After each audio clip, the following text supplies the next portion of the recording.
Sambu alas kulite ijo sing ngendikan wis duwe bojo. Ada kula, ada semut, durung rada aja direm. Sumpah ning batin yen kula tinggal adikawi dekat-dekati ora bakal luru ganti. Mas kang merah kene saking mure lestarine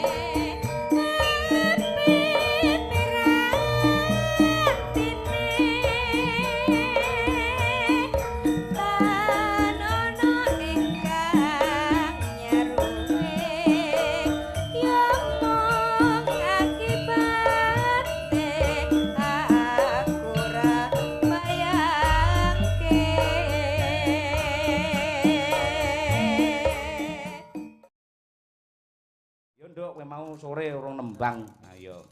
Pancen ya kalau mongso memberi kesempatan yang lain, saiki tak sampean tak caosi waktu nembang. Ning ora perlu sing angel-angel utawa sing gradakan sing klasik-klasik wae. Ah, coba pelok coba kowe nembang kowe iso milih antarane jineman kandhek apa jineman gendro. Gendro iki wong. Oh iya ding gendro. Ha iya, Pilih endi sing endi? Kaya apa? Nggo proposal ya kok. Isin nggo proposal. Bukan bojo negara. Apa nduk, Napa nggih? Gendro mawon. Gendra ya? Nggih. Oh iya, jineman gendra. Apik iki, arang-arang metu. Ayo, mumpung Mbah Wir lenggah ngoben evaluasi. Ayo. Bar dievaluasi terus dieksekusi. Ayo. Ayo. Joget. Kaya apa? Sanano. Yo. Karmanata mandaraka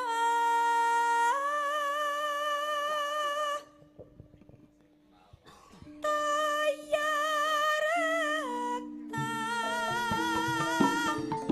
jerasa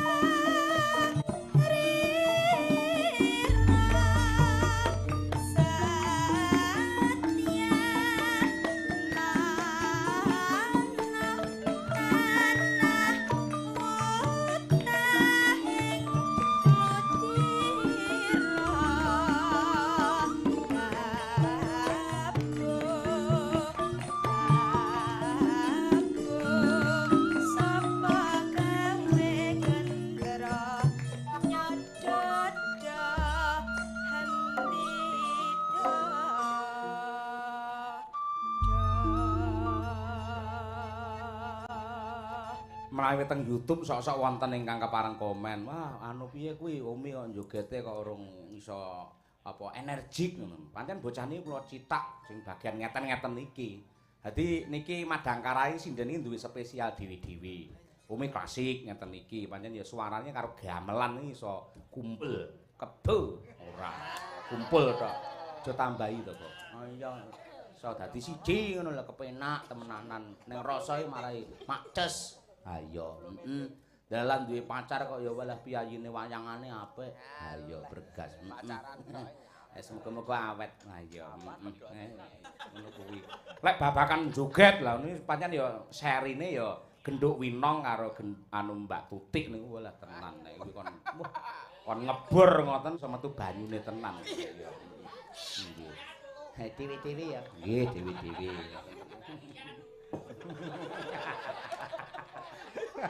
Aja digarapi Mbak Lila, digarapi dhek mripate plerak-plera lho.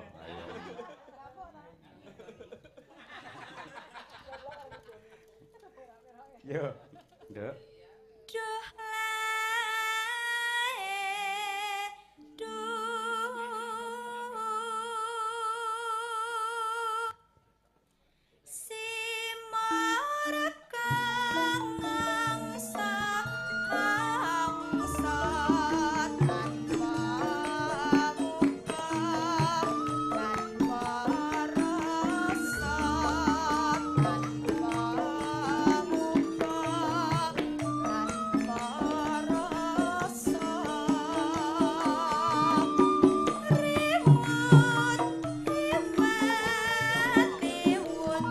Aduh,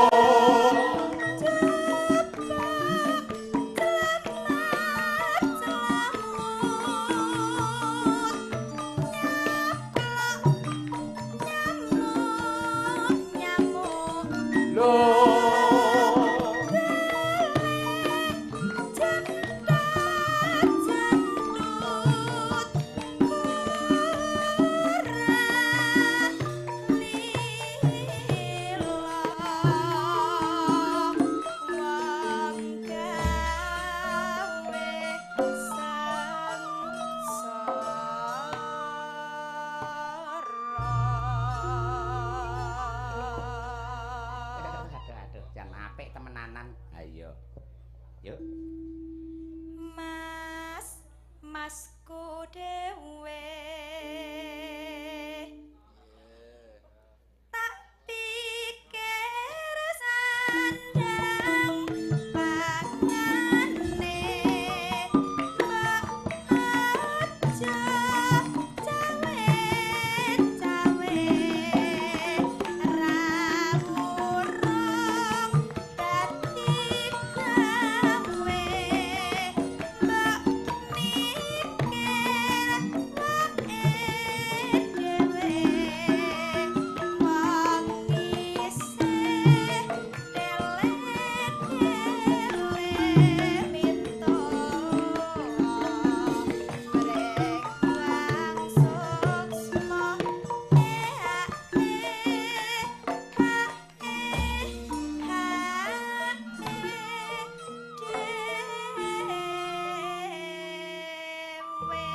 mbok Aku nek orang iso nangkep to, Tru. Iki gendro iki jane maknane piye to? Lah, mumpung Mas Danang panjenengan iki lak dosen karawitan to. Mengko rampunge iki ben memberi penjelasan. Mergo iki penting. Jebul iki ya ngemu apa kuwi jenenge rasa perjuangan iki. Ngono. Ya, ngono kuwi men jlentrehke. Ben mayang rene, aja ben kono ae ora apa-apa. Entekno sik, anu apa jenenge? Entekno, ayo. Mane man tak eman ora kena wis ayo gandengan mundo saiki rasane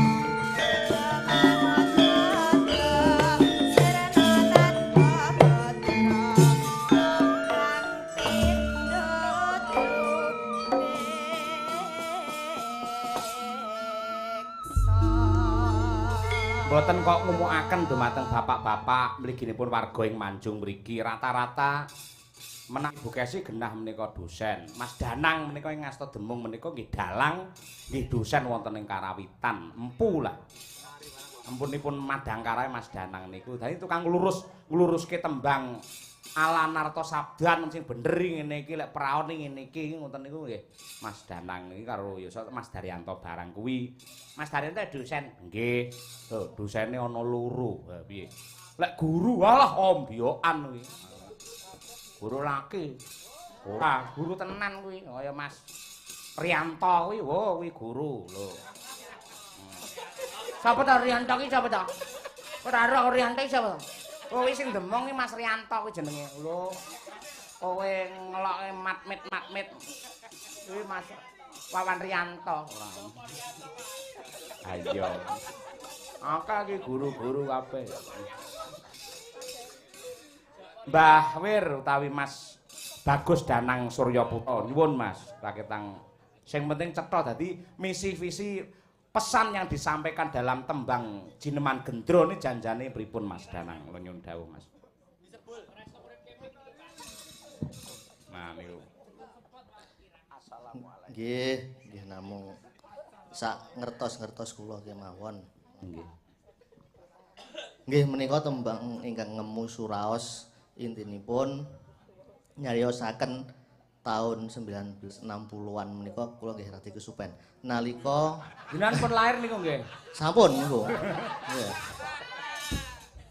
Nggih. Menika ingkang ngripta Empu Karawitan Ki Marta Pangrawit menika nyariosaken nalika napa nggih perebutan Irian Barat menjadi wilayah NKRI. Dadose ingkang dipun napa? Ingkang dipun jelasaken wonten ing cakepan wong kang pindha drubiksa menika dipun ibarataken menika penjajah Walandi nalika semanten. Intine wonten senggaan wau HE dhewe wau nggih niku Irian Barat niku nalika semanten kan dipunaken kan badhe dipunaken kalian Walandi terus pihak napa saking negari kita menika niku HE dhewe gampangane ngoten niku. Oh, HE dhewe ngoten. Nggih. Dadi mboten riok nggih niku. Oh, mboten. Oh, alah tak kira lek HE riok. Niku nggih sanes Semarang Cirebon niku HE niku. Oh, wong Irian Barat ki HE dhewe aja nganti direbut karo penjajah ra ngaten ngene kuwi. Nggih. Oh, kaya ngono kuwi. Terus ing sing wonten cakepan terakhir wau piye wau? Mane-mane kuwi. Maneman tak eman ora kena. Lah ayo gandengan kunca. Lah iki rasakno nafsu kang ngombro-ombro dados gandeng dieman mboten kenging wong Walandi niku nggih diwaneni. Ngoten niku ibarate ngoten niku. Nggih sekedhik saking kula ngoten niku ingkang sak kelas ingkang sak kula ngertosi. Kathah lepat nyuwun pangapunten. Oh, nggih matur nuwun dumateng Mas Danang. Nuwun sewu para penonton nyuwun oplos tepuk tangan untuk Mas Danang. Longko lho sing ngerti lek gendro bae iki konflik Irian Barat. Ayo. Ngertine ade paling ya kaya sing Irian Barat jreng, Irian Barat jreng. Oke. Wilayahku kae. Lah iya, terima kasih. Dadi ngono kuwi ya dhewe ya karo nglipur, karo entertain ya kecekel nih sok-sok ada petuah utawa ilmu yang disampaikan kepada masyarakat ngono kuwi. Ah iya, mulai yen duwe kanca pinter-pinter ngono ya digunakake ya tereman-eman, mutiara pendem kuwi. Ah iya ngono kuwi. Nano. Senadyan to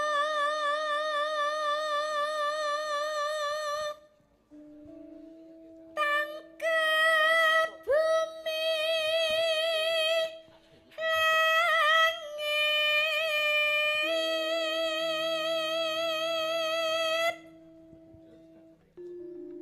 prasetyaku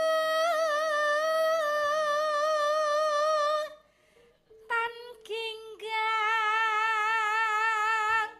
sarekma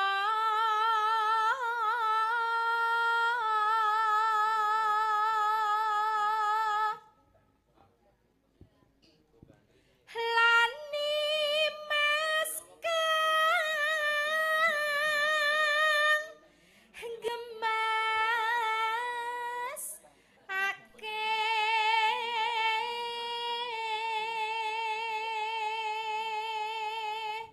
Ya, oper genduk winong. Nonano. Oh. yakti pengin tak tembung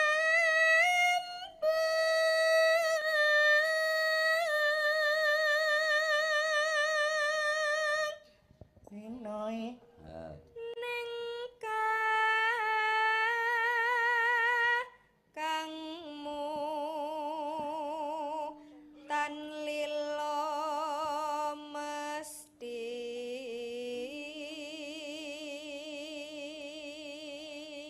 Ning kakungmu tan lila mesti. Ya. Nonano. Ya nduk, neh nduk. kandhek ing pangrahita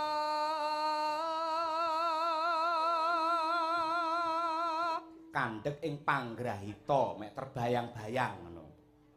Nek angel nggonku muwus. muwus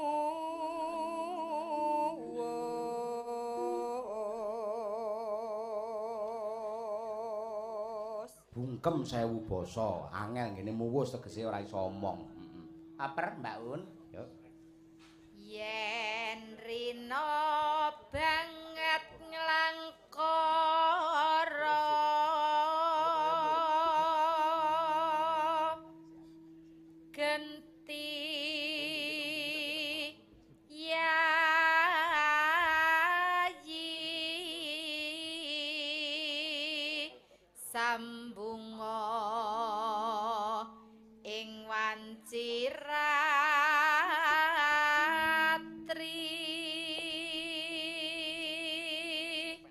Masuk. Pun kakang datan nendra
mendah boyo yen sida urip lan andika pasti bagya mulya jur lair putri Sulistya terus bisa nyuara dika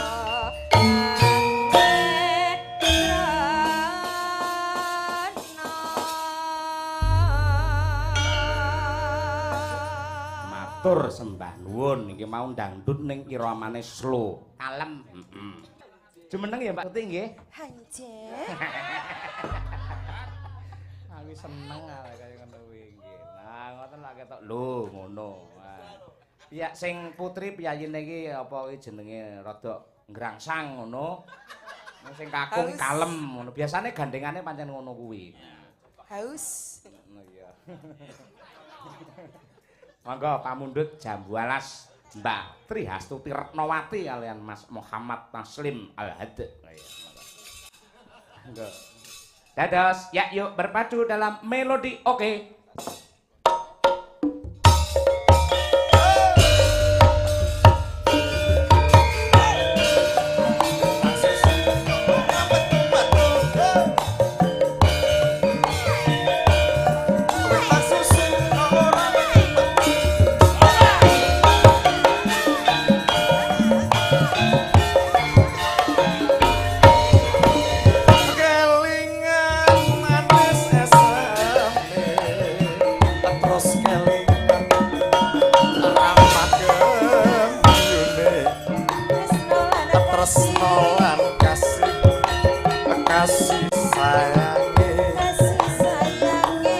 Karepatiku lakon dadi bojone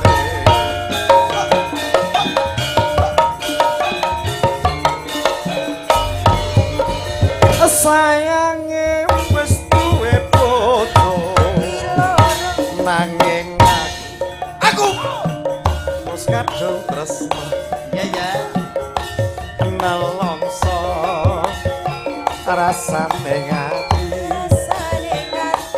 yen aku ora kelakon melu duweni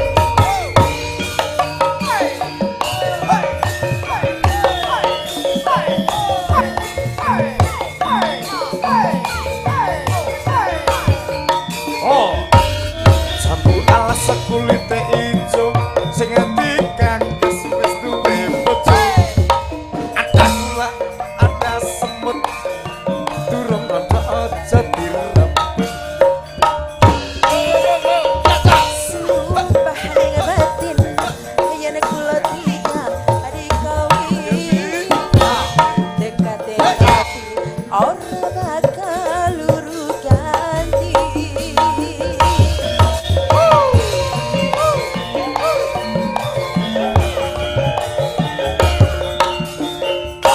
Sumpah ing batin arep sehidup semati seneng lan sedih ayo bareng dilakoni ayo taslim jambu alas manis rasane nadyan tilas apaan pemirandane sayange wis duwe bojo gila nanging aku wis kadung tresno kenal masa nelongso rasane ngati rasane nganti yen aku ora kelakon melu duweni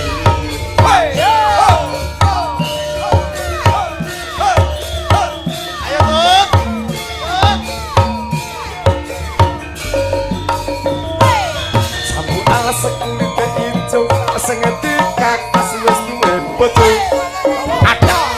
ada semut durung rada aja direbut sumpah neng batin yen kula tiba adikawi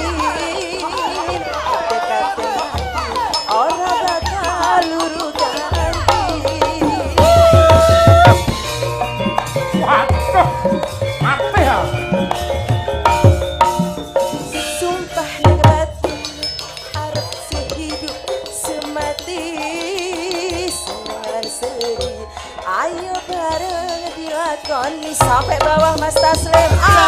Wala sedek manis rasane asnajan kelas anteni randane sayange wis duwe bojo nanging aku bos kadung tresno ana longso rasane ngati lakon melu